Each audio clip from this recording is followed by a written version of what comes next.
এই জন্যই আমি আগে বলেছি আপনার সাথে তর্ক করতে পারবো না। আপনার সমকক্ষ হওয়াও আমার কাজ নয়। আপনি কতটা পড়েছেন আমি জানি না। আমি পড়িনি, আমি একজন অশিক্ষিত সাধারণ মানুষ। লাভ ম্যারেজ ছিল? হ্যাঁ। কিন্তু ওটা পড়া তো পাপ নয়, তাই না? दिल लगाया गधी से तो परी क्या चीज है।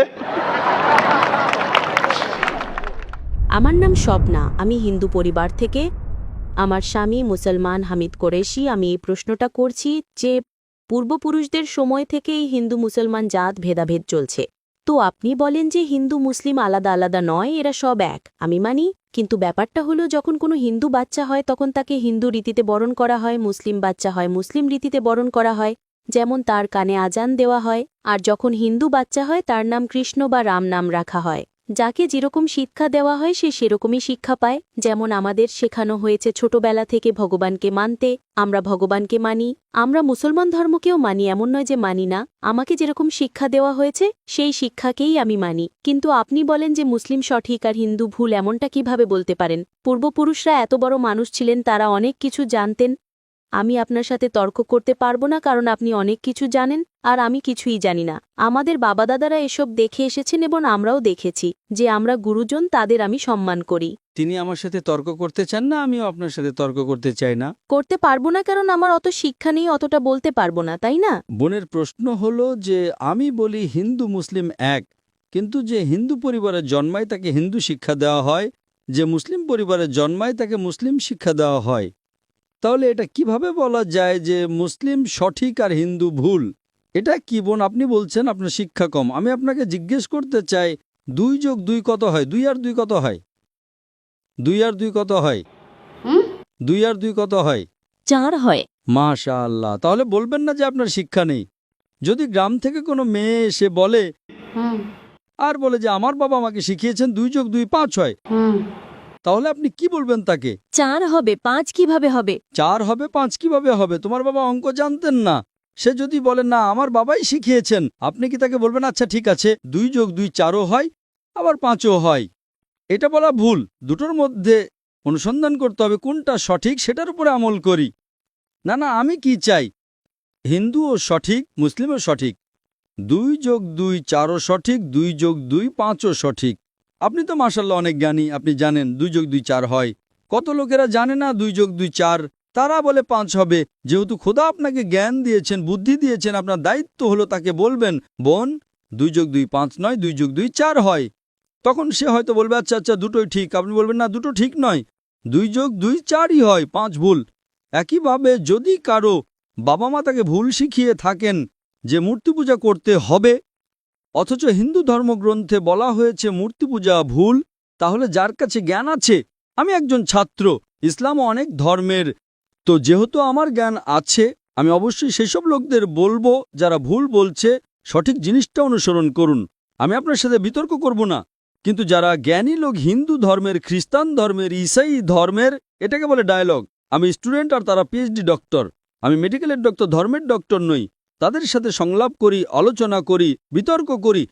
আমি যদি ভুল হই আমাকে ভুল প্রমাণ করুন, আমি নিজেকে বদলাতে রাজি আছি। আপনি আমাকে প্রমাণ করুন যে আমি যা বলছি তা ভুল, আমার ধর্ম ভুল, আমি আপনার ধর্ম গ্রহণ করতে প্রস্তুত আছি। Open challenge.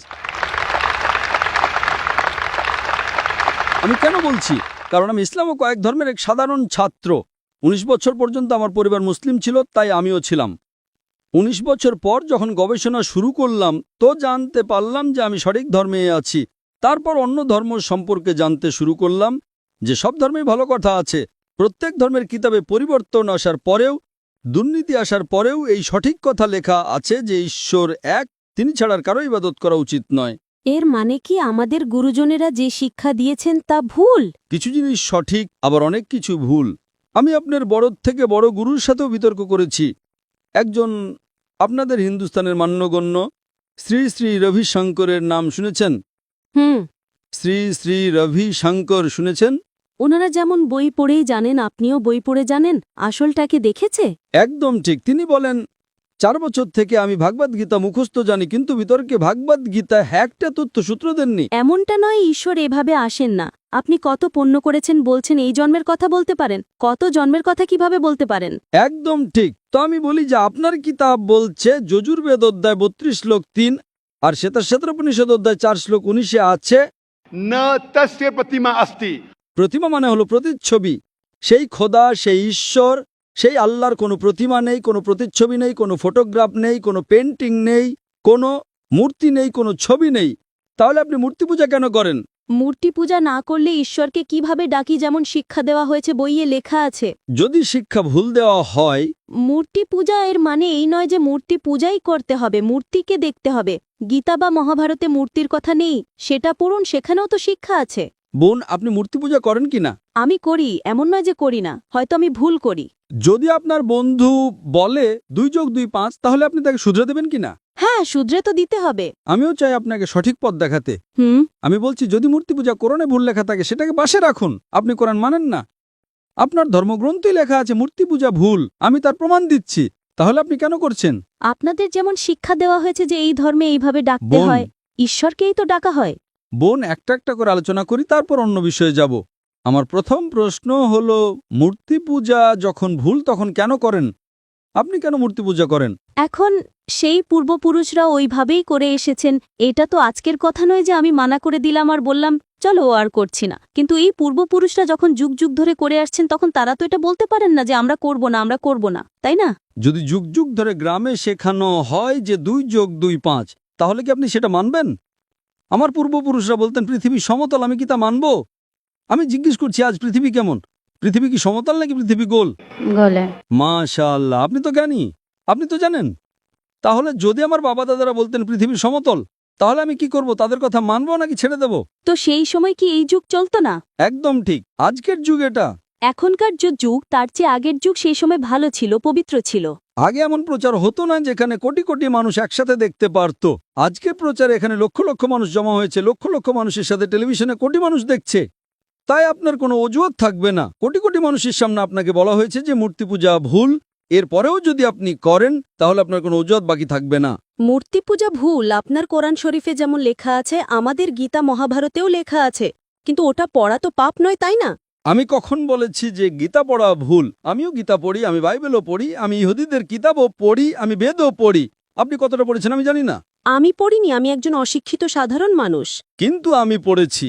হ্যাঁ, এই জন্যই আমি আগে বলেছি আপনার সাথে তর্ক করতে পারবো না। আপনার সমকক্ষ হওয়াও আমার কাজ নয়। হ্যাঁ, তো আমি আপনার সাথে তর্ক করছি না, আমি শুধু অনুরোধ করছি। কিন্তু আমি এটা বলতে চাইছি না আমাদের পূর্বপুরুষরা যা করে এসেছেন সেটা কি ভুল? এজন্যই তো বললাম, আমার পূর্বপুরুষরা বলতেন যে পৃথিবী সমতল, দুনিয়া সমতল। আমি সেই পূর্বপুরুষদের কথা কি মানব? আমি পূর্বপুরুষদের সম্মান করব, তারা আমার বড় ছিলেন, আমার বাবা দাদা ছিলেন। সম্মান করার মানে এই নয় যে তাদের সব কথা মানতে হবে। যদি আমার পূর্বপুরুষরা বলতেন 2 যোগ 2 5, তাহলে কি মানব? না। আমি শ্রদ্ধার সাথে আচরণ করব, আমি তাদের গালি দেব না, আমি তাদের অসম্মান করব না, ভালোবাসার সাথেই বলবো, কিন্তু বলবো যে আপনি ভুল। আর যদি নাও বলি, অন্তত আমার জীবনে সেটার ওপর আমল করব না। আমি জিজ্ঞেস করতে চাই যে যখন আপনার ধর্মগ্রন্থ বলছে আপনার স্বামীর কিতাব, আপনি তো আপনার স্বামীকে বিয়ে করেছেন, তাই না? হ্যাঁ। লাভ ম্যারেজ ছিল? হ্যাঁ। हाँ ঠিক ছিল না ভুল ছিল সেটা অন্য কথা, কিন্তু যখন আপনি আপনার স্বামীকে এত ভালোবাসেন, আপনার স্বামী আপনাকে ভালোবাসেন কিনা? হ্যাঁ। করেন তো? হ্যাঁ। আমি আমার স্ত্রীকে খুব ভালোবাসি, আমি আমার স্ত্রীকে সবচেয়ে বেশি ভালোবাসি। আপনার স্বামী আপনাকে ভালোবাসেন, তিনি কি চান না যে আপনি জান্নাতে যান? না। আপনি কি চান যে আপনার স্বামী জান্নাতে যাক? যাক কিনা? হ্যাঁ। তাহলে আমি জিজ্ঞেস করি, যদি একটা গাড়ি থাকে আর সেই গাড়িটা যখন চলে, তার একটা চাকা সাইকেলের আর আরেকটা চাকা ট্রাক্টরের, গাড়িটা চলবে কি? না। চলবে না, ভারসাম্যহীন। এজন্য আমাদের দেখা উচিত কোনটা একটা সঠিক। 4 টায়ার যদি লাগিয়ে দেয় সাইকেলের, তাহলে হয়ে যাবে হাতগাড়ি। যদি ট্রাকের টায়ার লাগাই, হয়ে যাবে ট্রাক। তাই আমাদের এটা অনুসন্ধান করা উচিত। আমি এটা বলছি না যে চোখ বন্ধ করে আপনি আপনার স্বামীর কথা মেনে নিন। শিক্ষিত হওয়া জরুরি নয়, কিন্তু বুদ্ধিমান প্রজ্ঞাবান হওয়া জরুরি। আমাদের শেষ নবী মুহাম্মদ সাল্লাল্লাহু আলাইহি ওয়াসাল্লাম, তিনিও নিরক্ষর ছিলেন, কিন্তু সবচেয়ে জ্ঞানী ছিলেন। তো আমি আপনাকে জিজ্ঞেস করছি, যখন স্পষ্টভাবে আপনার বইয়ে, হিন্দু ধর্মগ্রন্থে এবং কোরআনে লেখা আছে, তখন আপনার পূর্বপুরুষরা যদি ভুল কথা বলতেন, তাহলে কি আপনার সেই ভুল জিনিসের ওপর আমল করা জরুরি? না। তাহলে আপনি কেন মূর্তি পূজা ছাড়েন না? আপনি বলেন আপনি আপনার স্বামীকে ভালোবাসেন, ভালোবাসেন কিনা সেটা একটা প্রশ্নচিহ্ন। এটা বাহ্যিক ভালোবাসা। সত্যিকারের ভালোবাসা হলে আমি চাইবো যে এই দুনিয়াতেও এবং আখেরাতেও আমার স্ত্রী আমার সাথে থাকুক। আপনি কি চাইবেন না যে আপনার স্বামী আপনার সাথে থাকুক? চাইবেন কি না? হ্যাঁ। তাহলে আপনি কি এটা অনুসন্ধান করবেন না যে কে সঠিক, আপনার স্বামী নাকি আপনি? কারণ আপনার হিন্দু ধর্মগ্রন্থ লেখা আছে এটা হারাম। ইয়া। তাহলে আপনি কি মূর্তি পূজা ছাড়তে প্রস্তুত? হ্যাঁ। মাশাআল্লাহ। আপনি কি মানেন যে খোদা এক? হ্যাঁ। আপনি কি মানেন মূর্তি পূজা ভুল? হ্যাঁ, ভুল। আপনি কি মানেন যে মোহাম্মদ সাল্লাল্লাহু আলাইহি সাল্লাম শেষ নবী? হ্যাঁ, হ্যাঁ। মাশাআল্লাহ। এর মানে আপনি মুসলিম? হ্যাঁ, হ্যাঁ। স্বামী মুসলমান হলে স্ত্রীও মুসলমানই হয়। কি? স্বামী মুসলমান হলে স্ত্রী মুসলমানই হয়। স্বামী আছে তাই মুসলমান এমনটা সবসময় জরুরি নয়, উল্টোটাও হয়। স্ত্রীও স্বামীর পরিবর্তনের কারণ হয়ে যায়। কারণ একটা প্রবাদ আছে, আমি বলবো সঠিক নাকি ভুল। दिल लगाया गदी से तो परी क्या चीज है।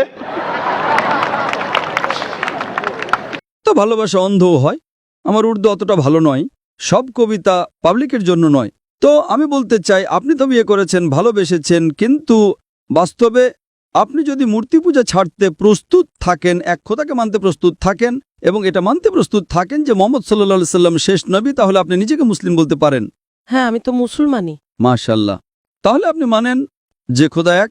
হ্যাঁ। আপনি মানেন মূর্তি পূজা ভুল? হ্যাঁ, ভুল। আপনি মানেন যে মোহাম্মদ সাল্লাল্লাহু আলাইহি সাল্লাম শেষ নবী? হ্যাঁ। মাশাআল্লাহ। আপনাকে কেউ জোর করছে ইসলাম গ্রহণ করার জন্য? না, না, আমাকে কখনো কেউ জোর করেনি।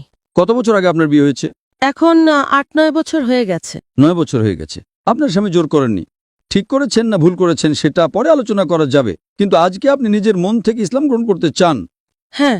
আপনার উপর কোনো চাপ নেই, না। আপনি মন থেকে করতে চান। হ্যাঁ।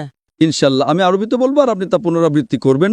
अशहदु আশহাদু अल्लाह ইয়াল্লাহ इलाहा ইলাহা इल्लल्लाह ইল্লাল্লাহ व अशहदु ওয়া আশহাদু अन्ना আন্না मुहम्मदन মুহাম্মাদান अब्दुहु আবদুহু व रसूलुहु।